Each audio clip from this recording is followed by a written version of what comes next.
د امرالله صالح شپږ هغه خبرې چې پرهغه باندې د حملې سبب شولې د چې امرالله صالح پاکستان طالبانو او امریکا ته څه ویلي وو د ویډیو کې را سره وګورئ او زموږ چینل سبسکرایب کړئ.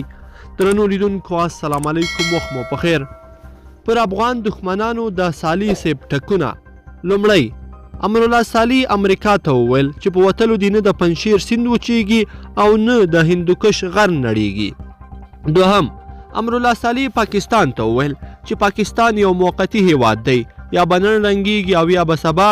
بیا یې اضافه کړه چې افغانستان یو دایمي هیواد دی، هم به نن موجود وي او هم به سبا. دریم امرالله صالح نړۍ ته پیغام واستاوه چې افغانستان د افغانانو کور دی او افغانان به یې ساتنه کوي.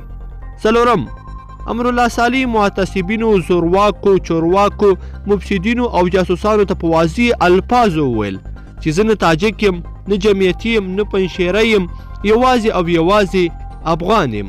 پنځم امرالله صالح طالبانو ته وویل دا دما عظمت دی چې تاسو ته په نظام کې ځای درکوم، خو زه به هیڅکله د یو فرد په حیث له طالبانو سره کار ونه کړم.